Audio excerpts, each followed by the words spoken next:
Welcome everybody to the Fall 2021 Cs Info session. I'm Christine Valenza-Shin. I'm the Associate Dean for Beyond Barnard, and Beyond Barnard provides administrative support for the 4+1 pathways. And I want to welcome various staff and faculty members from both Barnard and Columbia Cs to the mix. We're not going to have everyone introduce themselves right at the beginning. We're going to do it as we go along. So let me go ahead and share my screen. Oops, sorry, that's not what I want.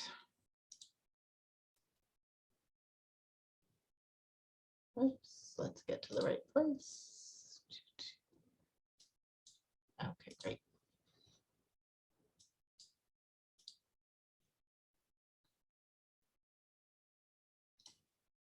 Excellent. So we've got the official Fu Foundation School of Engineering and Applied Science, which we refer to as Cs most of the time, of 4+1 accelerated pathways, as I announced.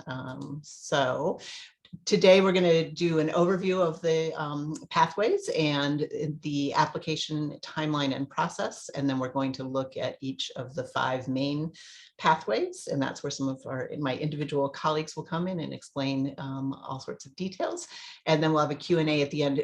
Please feel free to put questions in the chat along the way, especially if you have them about a specific program, and faculty leads and Columbia admins feel free to answer in the chat if you would like, but we'll also leave time at the end for additional questions and answers. So I'm going to be presenting the overview of the 4+1 pathways, just a couple slides, and then turn it over to my various colleagues for their parts. So the overall 4+1 pathways in general here at Barnard allow students to combine an undergraduate liberal arts education with a master's degree at Columbia in a total of 5 years. Thus the 4+1. We have a variety of pathways in general, and then within Cs we have specific pathways as well. So here are the 5 main areas and corresponding Barnard majors. And as you can see, biomedical engineering has opened up to a variety of majors, and we'll talk more about that when we get to that section. So these are the 5 areas, and this is the order we'll be talking about them in today. All right, and I just wanted to address one question that often comes up, which is, this is very much, these 4+1s are very much a collaborative effort, a partnership between Barnard and Columbia University in general, and in this case, Cs in particular. And so sometimes students are wondering, who do they talk to about what? And there's definitely overlap here. There's no hard and fast rules. You can talk to any of us at any time, but it makes our job easier, and it helps give you the support you're looking for at the moment you're looking for it if you follow these general guidelines. So as I mentioned, Beyond Barnard provides both administrative and advising support to the 4+1 pathways. And so we very often are other than the info session, are often a first point of contact for first years and sophomores in particular, who are thinking about the pathways. And we will talk to you about the big picture of why you're thinking about the pathway, how it fits in with your academic interests and your longer term career goals. And then we give an overview of application requirements and timelines so that we can, talk about, what you should be doing when and who you should be speaking to when. And then we come back in on the advising side towards the end of the process when juniors are actually putting together their applications. We can work with you on your personal statement or review one that you've already written. We can definitely work with you or review your resume and CV, and also talk through the process of who you're choosing as your references. That's another question students often bring to us. The Barnard faculty leads, there is one for each pathway, and we'll introduce each of them soon, are there for the academic progress. How are you going to finish your requirements at Barnard with enough room in your 4th year to begin the Cs requirements, and then how will you make sure you've, and then heading into that 5th year where it's 100% Cs requirements. And in general, the Barnard faculty leads, in addition to your individual academic advisor, your major advisor can help you make sure that you're planning out your major requirements, your minor requirements, if you have a minor, the general education requirements for Barnard, and making sure that you're keeping track and able to fit in what you need to fit in. The C's administrators, advisors, and faculty for each of the 5 pathways are there to talk to specifically about the curriculum for the particular C's pathway and various requirements. And then if there are, the application actually goes through Columbia. So if there are any questions about the logistics of the application, any problem navigating the site, etc., that can go to them as well. Just as here at Beyond Barnard, we're here to talk about career, longer term career, you also have access to advice on possible career pathways through C's. Each program and C's in general has career advisors and academic support to work through that part of it with you as well. So now I want to sort of take a look at that end game, the applicant, well, not the end game. The end game is actually doing the coursework, the middle part, the application timeline and process. And I'm going to turn things over to our Columbia colleague, Gabrielle Gannon, who's Director of Graduate Admissions for C's.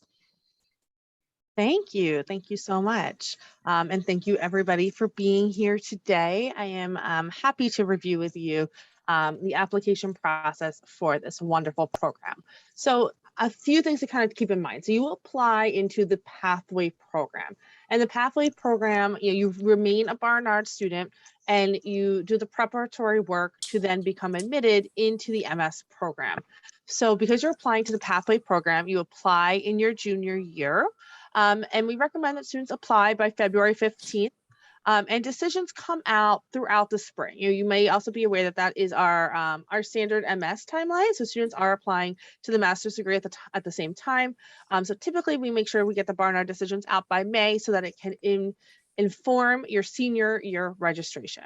So then in your senior year, you then can apply into the MS, pending completion of the requirements set out by the department into the MS program. And when you submit those applications, that second application into the MS program is really a formality. You don't need to upload really anything.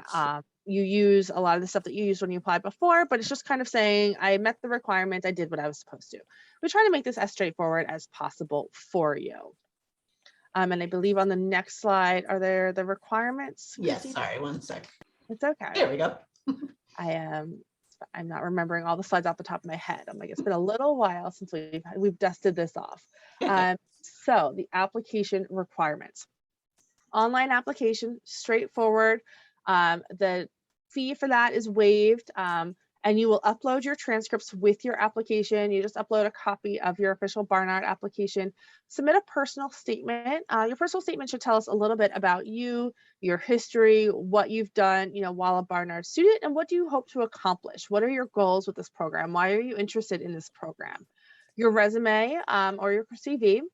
And then contact information for 3 reference providers. Your reference providers actually do not have to upload a letter. Again, we make it pretty easy. The faculty might reach out to them. They might have an informal conversation with them. So you should let them know that you'll be listing them, but they do not have to submit a formal letter. You do not have to submit standardized tests. And again, that application fee is waived. The idea is to make this a pathway and make it simple for the wonderful students of Barnard. So that kind of sums that up. Great, thanks, Gabrielle. And you could put any questions you might have in the chat for Gabrielle, or she will also come back at the end for Q&A if there's specific questions around the application process. So, okay, so now we're going to look at the 5 sort of main pathways, and we will start with chemical engineering. And so trying to sort of give information as we go along. So the Barnard faculty lead for the chemical engineering track is Professor Rachel Nerhood Austin. I'm not sure if she's here. If she is, she'll jump in right away. Otherwise, she'll jump in shortly. And then from the Columbia side, we have Professor Scott Banta, who is one of the lead people for that program over at Columbia. So I guess I'll ask if Rachel is here. I know she's going to be a little late. And if not, if Professor Banta would like to say a few words about the chemical engineering pathway. Hi, this is a new program we've started. I think we're having our first students complete it this year, so we're really excited about that. And so I believe the courses listed on this link. I wasn't going to go through this, but there's a there's a list of classes that you take during your time as a Barnard student, and then we work with you in the last year to outline the 10 classes that you'll take in the last year. So you take 5 classes each semester. There's a research component. There's 4 required core classes. There's a couple electives to pick from. I'm happy to talk with anyone about the course requirements that we have. But we try and make it flexible. One of the things that we also do that's really unique is we have a essentials class that we require, which is a 3-credit course that we set up for our master's students who don't have a degree in chemical engineering. And we allow the Barnard students to take this as well, where we kind of go through some of the high points of the chemical engineering undergraduate curriculum in a condensed period of time to sort of catch you up so that you'll be prepared for the core courses in the curriculum. So it's something kind of unique that we have that's only at Columbia. I can answer other questions if someone wants to meet with me or talk about it. I wasn't sure if that's enough information, Christine. Yeah, no, that's good. And I just want to go back to the earlier slide so they can have your email. Yep. As well as Professor Austin, who's she's technically on leave this year, but she is continuing to work as and do the Barnard faculty lead advising for both chemical and biomedical engineering. So you can reach out to her as well. So. Great. And yes, if you click on that link, which I wasn't, I won't do, it will walk you through some of the specifics. And then if you have any specific questions about that, you can follow up with either Professor Austin or Professor Banta, or as I said, you can always start with us here at Beyond Barnard if you want to talk about the pathway generally and your interest in it. So, okay, thanks so much. All right, so next up is biomedical engineering, which we have expanded the number of majors that can lead into this pathway just because of the nature of it. And so the advising duties are split between Professor Austin. So if you are interested in the biomedical engineering pathway and the biomedical engineering degree at Columbia, and you're majoring in biochemistry, biology, chemistry, environmental science, or neuroscience, you can meet with Professor Austin as a first step. And then if you are interested in the biomedical engineering pathway and you are a physics and astronomy, math, or computer science major, you can meet with Professor Mukherjee, who I believe is on the call, and I'll have her tell you more about that. Thanks, Christine. I guess, do you want me to go right now, or should I wait for when we have the physics slides? I guess we could just say a little bit about it right now, right? Sure, or I'm happy to circle back if you want to just do the physics ones. I mean, I guess I'm just going to echo what you said, that for the biomedical engineering, there are various majors and that we have expanded them. So if you're interested in biomedical and you're not listed in any of these, please come talk to me and we'll see, we can talk through it. But I think basically what Christine said, the number of major tracks have been expanded and we have 2 faculty advisors, and please reach out to one of us if you have any other questions. Thank you. And then I'll keep you on board for civil, electrical, and mechanical engineering. You're the Barnard faculty lead for that, and you've prepared a couple of slides to yes about that. So I think maybe for this, I'm just going to say that one thing to keep track of is that we do have now a page in the a link in the physics department site, and I will just post that here so that everyone has it. What you would see, sorry. Yes, so I have the physics. So I think the Barnard physics department page, if you click on that, that's the first link in the chat, has the 4 pathways defined in some sense, with the details on the courseworks and the planning and the timing, as well as the name of a SEAS and engineering school faculty contact. So that I'm the contact at Barnard.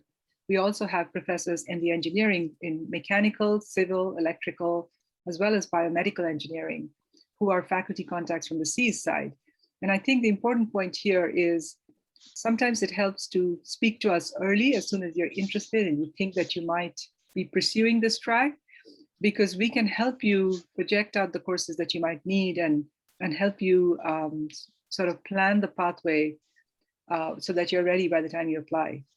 The one thing I wanted to mention is don't worry too much if you're not sure. I mean, you might be a physics major, for example, and you're starting out in the physics track and you may not know what you want to do and you may not yet want to commit to the 4+1. That's okay, because a lot, in fact, all of these engineering tracks start out with the first year physics and astronomy major requirements.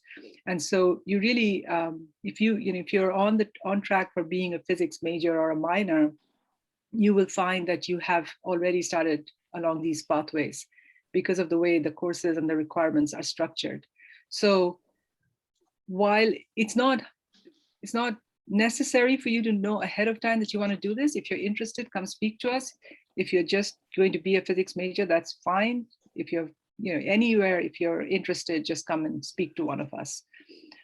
So I think, Christine, I think these individual slides give a lot of detail. We don't have to necessarily go through them, but you can see that the courses are listed, the specializations are listed, and there's a lot of tracks in any one of these engineering pathways.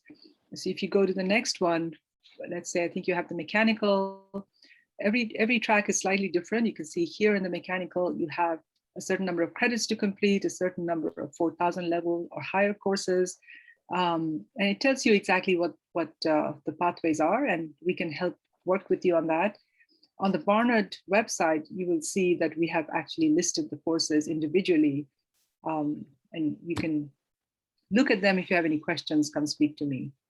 And then if you go to the next page, I think that's the civil engineering. And here again, you can see that there are prerequisites, a certain number of tracks. There's a lot of similarity between these individual tracks, but there are also some differences that you should be aware of. So yes, please, I encourage you to come speak to us. We've had many successful stories. Several of our majors have completed these pathways now. And we have very good experience with it. Thank you. And I just want to echo one thing that you said, which is that for most of these SEAS pathways, they do take advanced planning, but you don't have to have completely made up your mind. So definitely come speak to Beyond Barnard, but probably even more importantly, the Barnard faculty leads for the different tracks to talk about this process of plans for your major and possible plans for the 4+1. You can always change your mind. You don't have to apply if you do change your mind. So great, thank you so much. And next up is computer science, and the Barnard faculty lead for computer science is Professor Rebecca Wright. Great, thanks, Christine. Hi, everyone. So I'm Professor Rebecca Wright. I'm Director of Computer Science at Barnard and also the faculty lead for the Computer Science 4+1 pathway. Next slide, please. And next slide, please. So, or I guess I could have spoken on the last slide. So maybe before I get into the tracks, let me just say, why would you want to do the master's in computer science? So the 4+1 at least is eligible to students who either majored in or minored in computer science as undergrads. And so the idea to do the master's is really to let you go into more depth and to sort of deepen your understanding and your education in computer science before moving on to your next steps after that, whether it's going straight to the workforce, perhaps deciding to go on even to a PhD. Now next slide, please.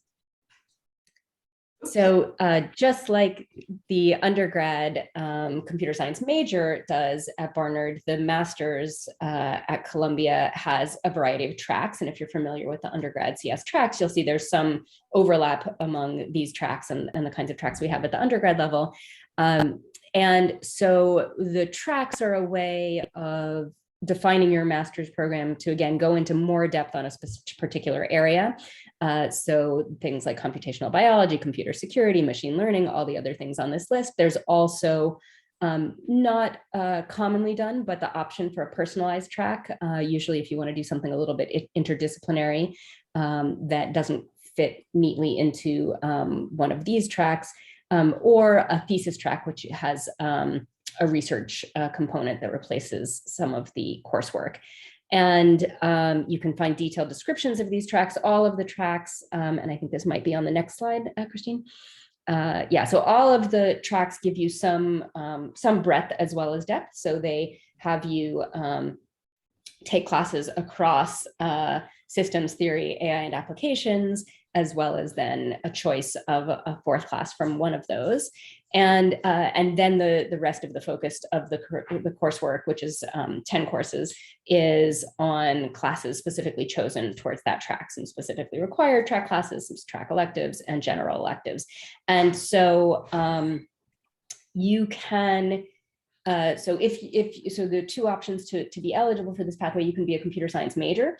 And in that case, you can do a similar track if you wish. You can do a very different track if you wish. So lots of flexibility to either go into even more depth on the area that you've already been focusing on as an undergrad for your track, or to, maybe you've realized you have a different area that you'd really like to learn a lot more about, and get that extra depth in education before, again, moving on to whatever you do next. If you come in as the minor, basically this gives you a chance to have the kind of depth and focus on a particular area like you would have done as an undergrad, but now at that more advanced level. Next slide, please.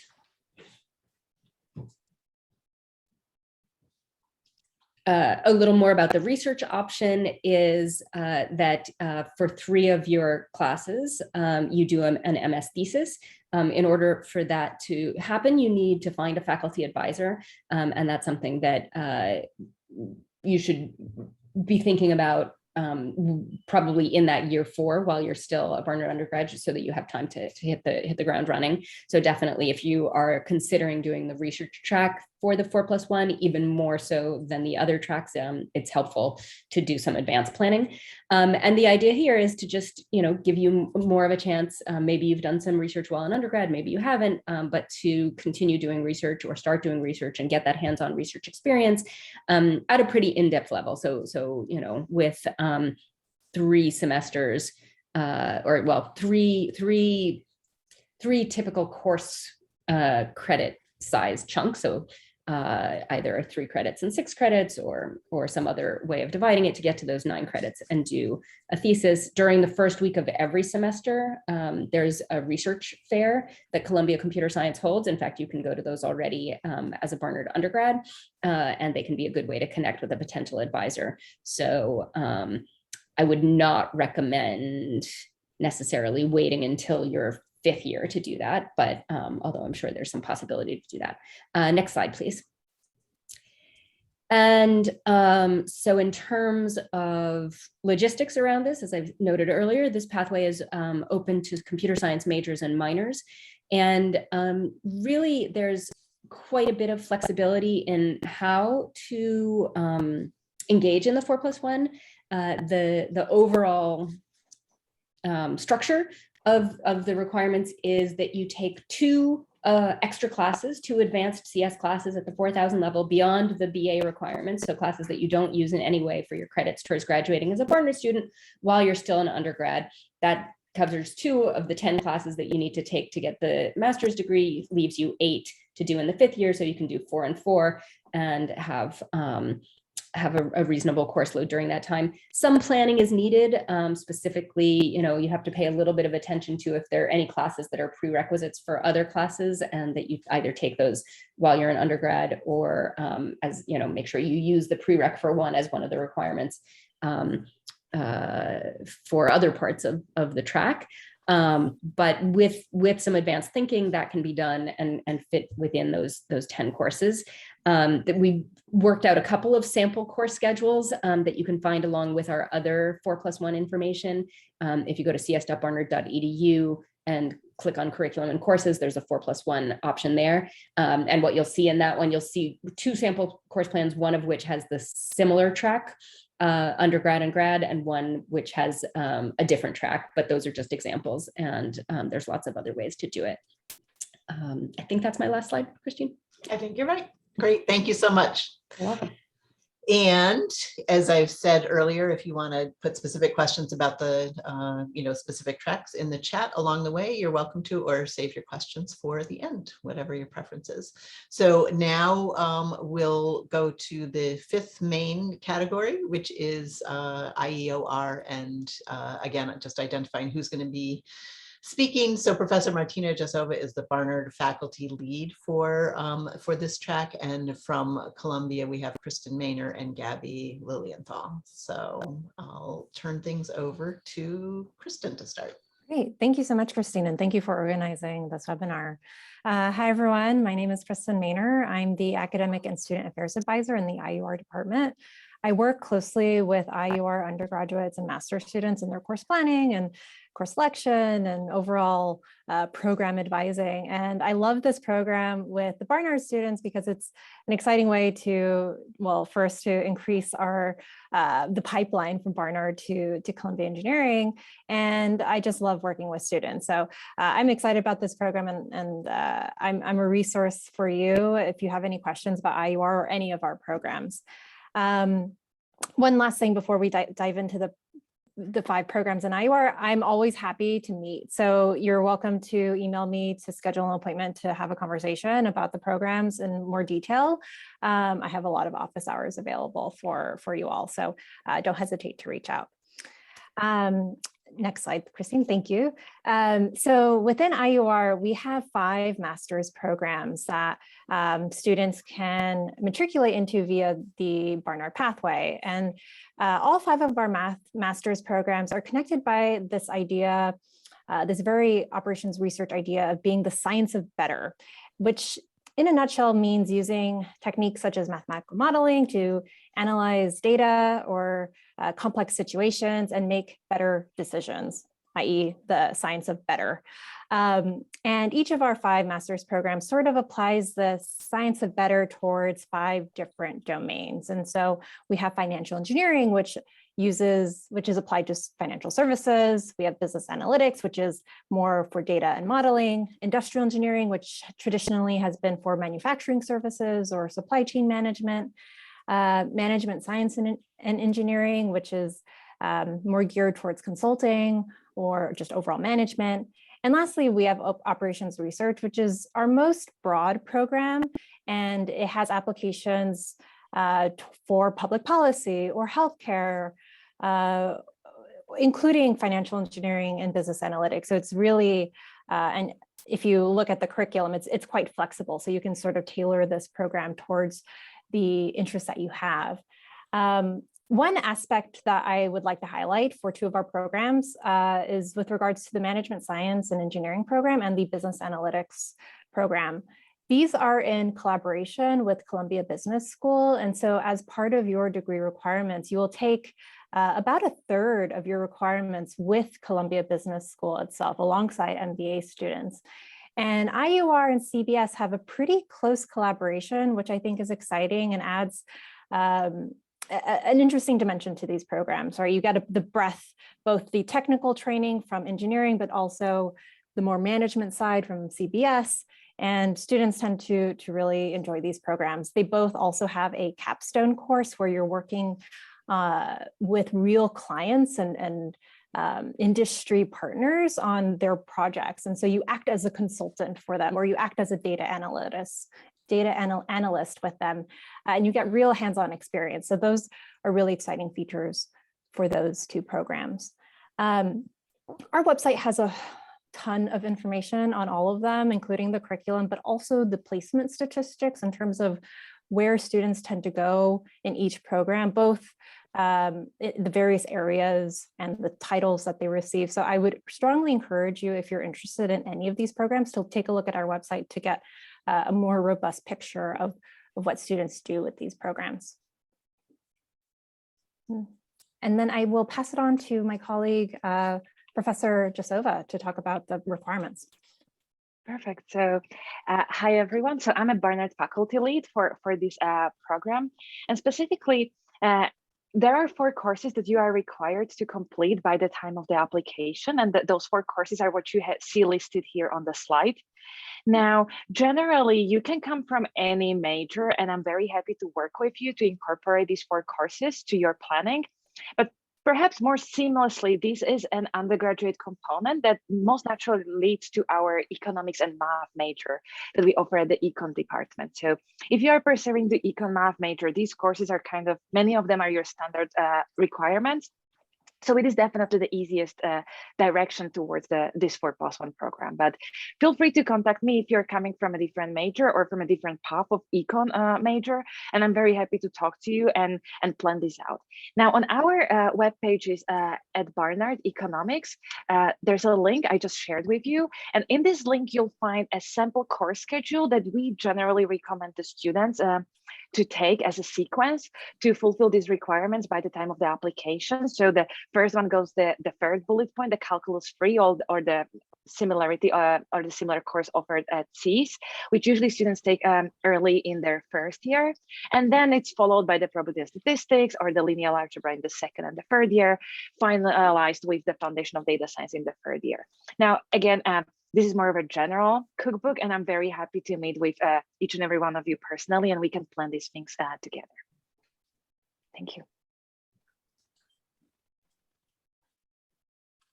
And this is just sort of a quick model of how we do advising in IUR. Everyone is given a faculty advisor, assigned a faculty advisor. We have a team of academic advisors that I'm a part of that will help you with your course planning. And then of course you have a career placement coach that will help you with your job search. And I think that's a great transition perhaps to Gabby, who will talk more about career placement PDL at the school. Thank you, Kristen. I'm excited to be here with all of you today. I'm Gabby Lilienthal. I'm actually the program manager of professional development and leadership here at the School of Engineering and Applied Sciences. So this is my incredible team. We do graduate career placement as well as professional development and leadership. So the dean of the school, almost 5 years ago now, decided that there would be a degree requirement of professional development and leadership at the school for all of our master's students. So that means that you have 2 semesters to complete 10 modules of professional development. And that is really a broad range of what professional development means. That's what I do every single day. So we provide sessions to all of our master's students on things, from Python 101 to emotional intelligence and interviewing skills, while making sure that you are equipped for a job search upon graduation. And that's really the differentiating factor for our master's students and all of our graduate students at CES. We find it to be a real competitive advantage when it comes to other, Ivy League graduate institutions or even any other master's program in engineering. And I think it's such a gift that the dean, not only offers this to students really free of charge, it is tuition free, fee free, as well as has 0 credits, but it is, like I said, that degree requirement, and it's only to help serve you. So yes, we do professional development, we do resume, business writing, ethics, communication, and LinkedIn, just to prepare you for that job search. And we have a whole team dedicated to your job search, being that graduate career placement side. So if you'd like to press on to the next slide, every single program has a dedicated career placement coach that works with students in those programs to find roles that most interest them, to help prepare them for that job search, for interviewing, and connect them with opportunities really in the industries that most interest them. And this really gives us great insight because every single career placement coach really is familiar with the industry, familiar with the students and the companies, and we have employers who want our students, they want to work with you. So we do professional development in order to prepare you for that next chapter, prepare you for that job search, and then our career placement coaches take it from there, and they're able to sort of really connect you with those right people, those companies, those employers to get you on your way. So that is such a gift, I think, and I believe such a huge benefit of being at CES. And, our Barnard 4+1 students are very much a part of this and are a part of our program and the learning that we do. So if you want to press one more slide ahead, I believe we have a couple of companies that we work with. This is just on the graduate career placement side, companies that we already have relationships with that we bring in for career opportunities, and we're also connecting students with and These are very familiar, hopefully, to all of you. And I think it's been amazing to have these relationships to offer to our students. One more click, please, I believe, and then we just have a program. Like I said, you have 2 semesters to complete 10 requirements. There are 5 requirements that we really say are mandatory for all of our students to go through: the fundamentals, resume, writing, communication. And then the other 5 are electives. If you could press the slide one more time.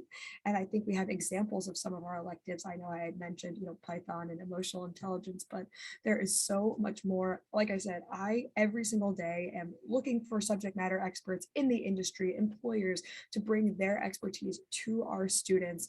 These are, maximum 2-hour sessions, and you could take more than 10 if you'd like to. We are offering, almost 300 of these a year at different dates and times to accommodate our really global population. And we really hope, and we've seen a lot of our students take advantage of all of the things that we have to offer throughout the year, and even after they've gotten their grade in PDL. So I'm excited. We usually get started with our students in the summer before, they actually get started in their graduate program, just to make sure they're ready and hitting the ground running when they do get started as a graduate student. So I'm excited to be a part of the journey of all of our 4+1 Barnard students. And if you have any questions, my name now, you can feel free to reach out to me. Otherwise, I think I can pass it along to our next presenter or wrap up. Thank you. Excellent. Thank you so much, Gabby. And I just want to clarify, the things you were just describing, these are open to all of the C's engineering programs, not just IEOR, but that is correct. Every Excellent. single graduate student goes through this program and is subject to that degree requirement. Great. Excellent. So we've reached to the end and Q&A, but I was taking a couple of notes as we went through it. And I just I want to stress 2 things. I think one thing that becomes very clear through this information session is we talk about having 5, we talk about C's as if it's one pathway within Barnard's pathways, but then we break it down into 5. And then I think the other thing that strikes me every time is that within each of those 5, there are so many different options. This is both amazing, but I think from a student point of view, it can feel a little overwhelming. And so I'll reinforce one more time what we said earlier, which is that if you are interested, you don't have to be sure, but if you are interested, the sooner you talk to some combination of ourselves here at Beyond Barnard, but I'd say C's students need to move more quickly than in the other pathways to talk to the Barnard faculty leads, and especially to our counterparts over at Columbia, to ask some of these specific questions and really get into the nitty gritty of all the possibilities. Even again, if you don't make a final decision until the end of your sophomore year or the beginning of your junior year, it's just important to talk. And I think you've probably seen, hopefully on today's session, that everybody is open to questions and has opportunities to meet with you and really willing to work with you and sort of hear where you're coming from and then talk about the different possibilities from there as well. I also did want to circle back to Professor Austin, who was able to join us, and let her say a few words back on chemistry and biomedical. Professor Austin, did you want me to circle back to your slides, or did you want to just say a few words? Sure. Did you run through them while I was over at Columbia learning how to use a new instrument? Yeah, Professor Banta talked a little bit. Okay, So well, just, whoops, sorry. Yeah, so he probably did a better job than I would have done. But I guess I'll just say from my perspective that the 4+1 programs in chemical engineering and also biomedical engineering are really exciting. I think the chemical engineering program was the first we set up.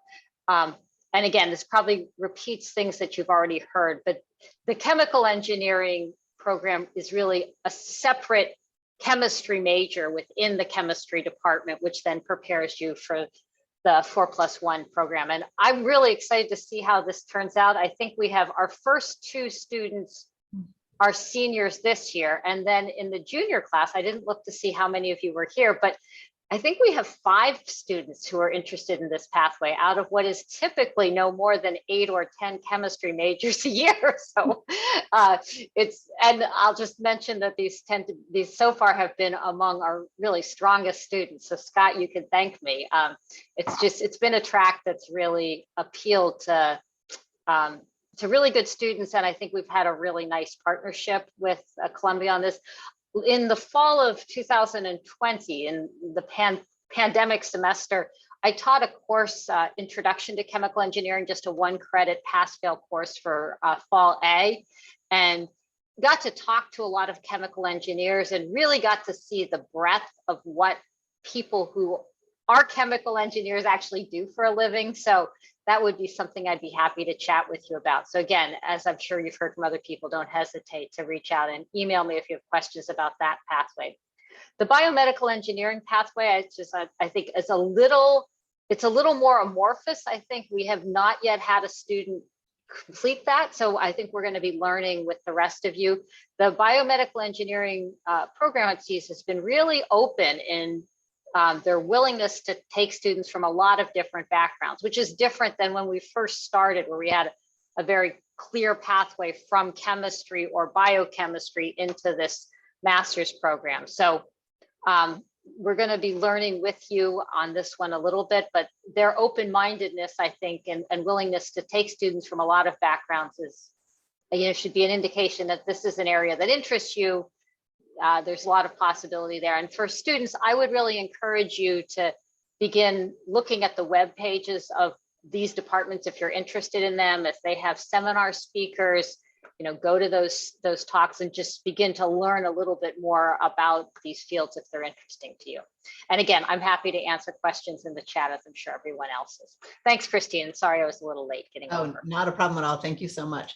I'm going to stop sharing and just I'm going to answer one FAQ before I open it up, which is just to clarify that in year 4, your senior year at Barnard, you are still officially a Barnard student. So you pay Barnard tuition, you can live on campus if you have on-campus housing, you can dine on campus, etc. So even though most of you will be beginning to take some of your courses towards your master, you're considered a Barnard student for that 4th year.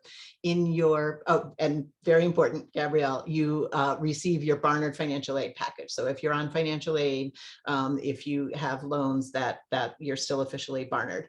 It's only in the 5th year that you've graduated from Barnard, you officially become a Columbia University School of Engineering student. And at that point, you are paying Columbia University SEAS tuition, not Barnard tuition. And then, so anything having to do with financial aid and housing and dining is all taken, it all goes over to the graduate level and is in general, as a general rule, there's less of that available on campus housing, et cetera, than there would be at the undergraduate level. So, but part of the sort of advantage of doing a 4+1 as opposed to a typical 4-year undergrad followed by 2 to 3 years in master's program is that you are, you're paying that lower tuition rate in year 4. Even if you're paying the full tuition rate in year 5. And I'll also mention that there is some limited financial aid available through the Sloan Foundation, through Barnard. For those of you who are already on financial aid, while you're at Barnard, there is possibility for loan forgiveness for some qualifying applicants. And then in your 5th year at Columbia, there are some additional, there's some additional financial support. It's not guaranteed to everyone. There's a limited pool and it's based on need, but that's definitely something we can talk to you about in more detail. And actually, as might have become clear today, we're having really still in the early stages of students first moving through year 4 and year 5. And so we are working out we're still working out some of the details on all of this. So, all right, so I'll stop talking and open things up to questions either in the chat, as we said, or feel free to raise your hand, unmute, come on camera, ask your questions.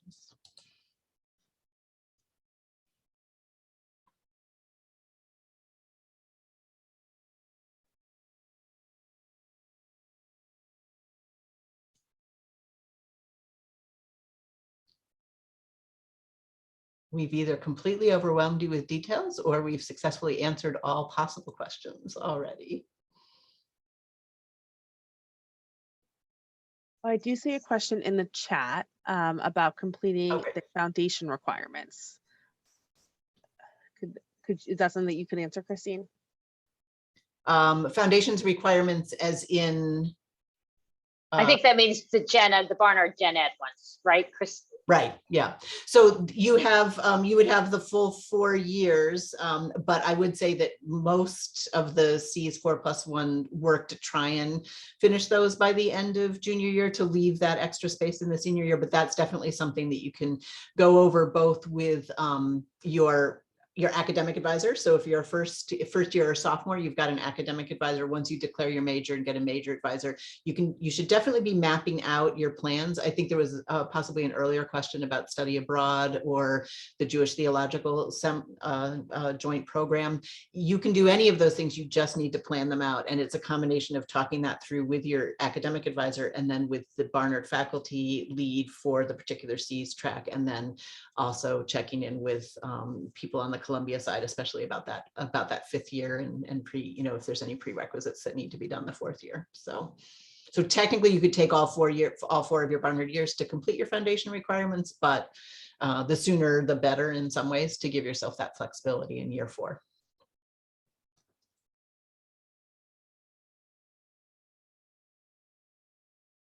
Other questions? Okay. I can answer that, right? So for biomedical engineering, linear algebra is required. A CS major, computational linear algebra is required. I can't imagine that they would require you to take 2 variations of linear algebra. Again, they've been pretty flexible on that. So I think if you take the computational linear algebra for your major, I can't imagine that would not satisfy them. So the new optional chemistry major. So if you are interested in the chemical engineering major, this is true for chemistry and biochemistry as well. The first 2 years of the chemistry major, the biochemistry major, or the special path within chemistry for chemical engineering, you take the same chemistry classes. So that really gives you a lot of time to think this out. It's in your junior year where you would make some different choices. And again, this is detailed on our webpage, but as an example, instead of being required to take quantum chemistry and thermodynamics here, you take 2 physical chemistry classes in chemical engineering. So we've made 1-for-1 substitutions of a course in chemistry with a very similar but more engineering focused course in chemical engineering. The other thing that you have to do in that is you have more requirements for math. So you have to go through ordinary differential equations. Again, this is outlined on our webpage, and you have to take a programming course. But from a chemistry point of view, the first 2 years are the same.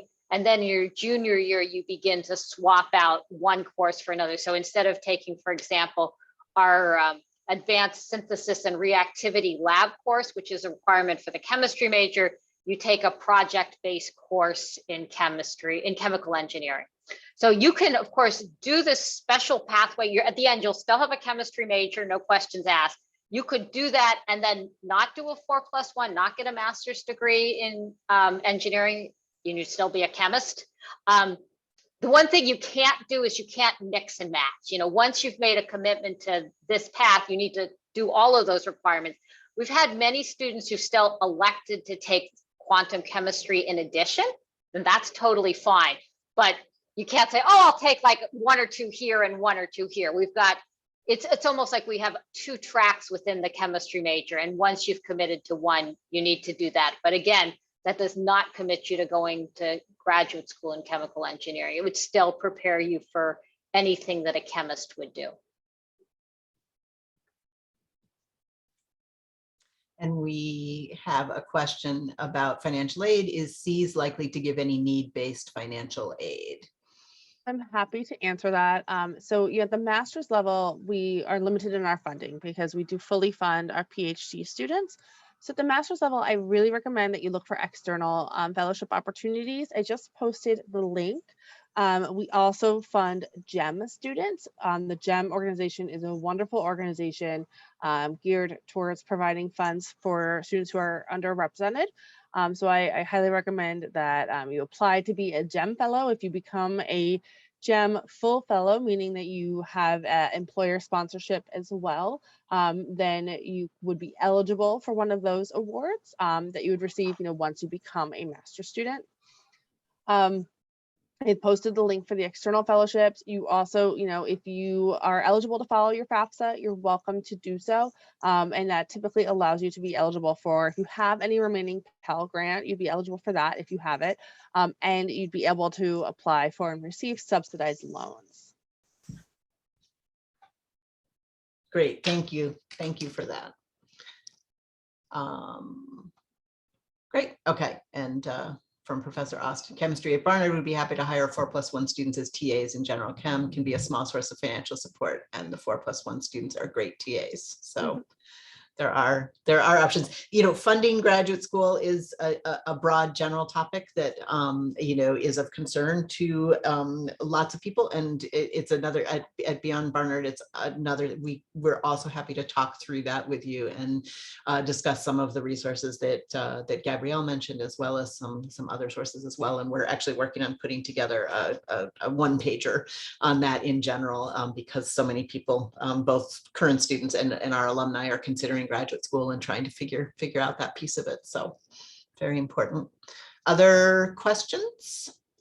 I'll just add on that note too. Again, I think this is a big issue. It's been in the newspaper a lot. I think from a chemistry point of view, a master's degree in chemical engineering coupled with the kind of career placement support that SEAS offers could be a very good investment. Again, I'm not making that decision for you. It's just to think through, if you looked at what a typical starting salary is for a bachelor's level chemist versus the starting salary for a master's level chemical engineer, again, you have to do the math yourself to figure out exactly what this is worth to you. But it's important to note that the master's degree offers a significant financial advantage in many cases. And I think the job placement that SEAS offers is really quite valuable.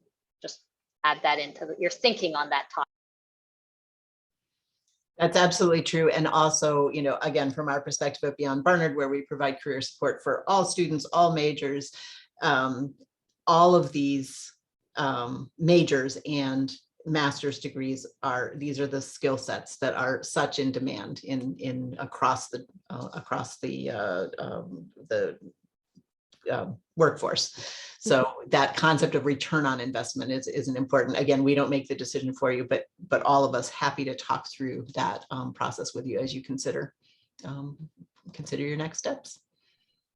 Just to build on what Professor Austin said, that's exactly what I tell students during our information sessions, is that the education that you're going to receive is of course great, and the education that you can receive at a lot of schools is going to be great. But I think what makes Columbia very different is that professional development that Gabby spoke about, and also the career placement coaches. Every single department, every single program has a career placement coach who is specialized in that field. They are not also advising English degrees or journalism students or students from other schools, from the business school or the law school. They are specifically advising, not even just engineering, they're specifically advising your program, chemical engineering or industrial engineering, or whatever your program may be. It's a different opportunities are available, different employers, different roles. And so you're working with people whose sole job it is to know your industry. And I think that's very valuable and very helpful. But again, of course, it's a very personal decision for you to make, but we're here to help you with that. We have a good question from our students planning to complete their undergraduate degrees in 3 years, eligible for the 4+1 program. Is it possible to complete the 4+1 in 4 years? So in other words, 3+1. So we've had this question come up, and in general, we definitely would want to talk through your individual case with you, and also have you check in with folks on the Columbia side, especially. But the word from Barnard, from on high, from our provost, is the goal is to be as flexible as possible. So if you are planning on graduating early and are still interested in the 4+1, we definitely want to work with you to see if we can make that happen. I can't guarantee it will always work out, because again, this is a collaborative process, and we would need people on the Columbia side to weigh in and make sure it works for them. But Gabby and I have already had a couple of email exchanges around different tracks on this. And so the answer is generally come talk to us, talk through what your plan is, and let's see if we can make it happen. I would just add, because I'm advising a student in this situation right now, is that it could make more sense to take 4 years for your undergraduate degree, but then to use the 4th year to take courses in the master's program that you do not need to, they do not in any way count towards your undergraduate degree. But financially, again, this would be particularly true for students on financial aid.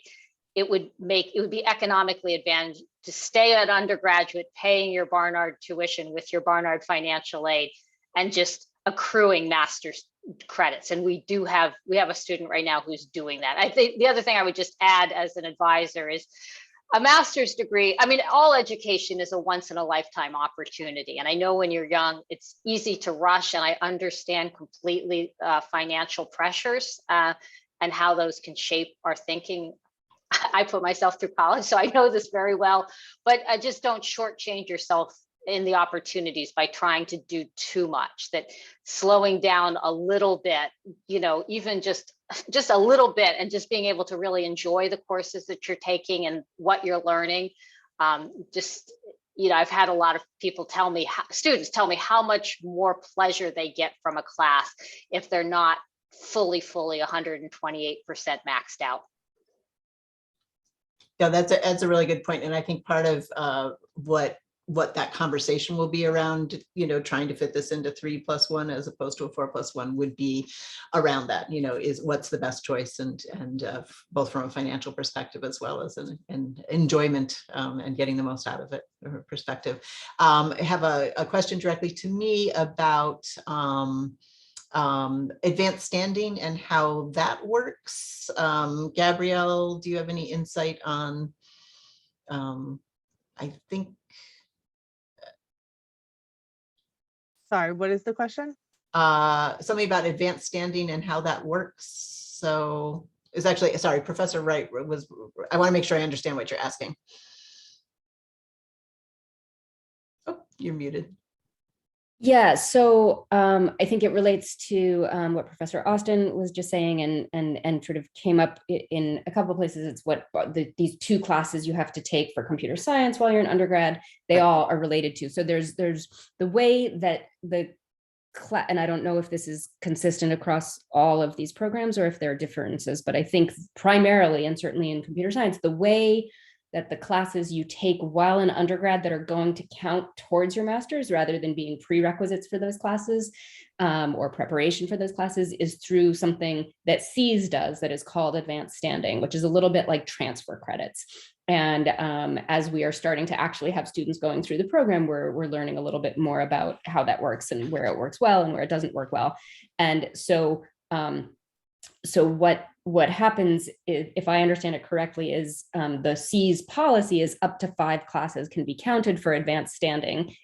A class can only be counted for advanced standing if it was used in no way towards your undergraduate degree, not towards your major requirements, not towards your general education requirements, not towards your overall credits. And and what that advanced standing means, once it's approved, is it counts like you took it as a Columbia master's class, even though you took it and it's 4 classes that are Columbia master's classes, but they're classes that you took while you were in undergrad. Now they count towards the advanced standing. And so my understanding is the limit on that is 5. Most students we find are doing the 2, which we recommend or require that they do so that they have just 8 left, but some have done 3, 4, I'm not sure, or 5 if anyone's actually done. But if you take more time to complete your undergrad and get those classes in while you're in undergrad, that has sort of the financial benefit and the time benefit of being able to do the master's a little bit sooner. But you don't want to do that at the expense of not even doing well and learning the material when you take those classes as an undergrad. So I guess my question was to you, because I feel like I know the computer science way that we are working with that, but I thought it might be helpful sort of more broadly for students who are interested to hear a little bit more about that mechanism. But we can do that in a future such meeting when we sort things out more, maybe. I can say it works similarly with IUR, just as you explained it, Rebecca. Great. Anybody else? Great. All right. Well, we are actually after 1 o'clock, so I'll wrap things up. Thank you so much to all you interested students who came and listened to all the details, and also a heartfelt thank you to all of our Barnard faculty members and the faculty and administrators from SEAS as well, to try and describe all these many exciting opportunities for students interested in engineering. Thank you, everybody.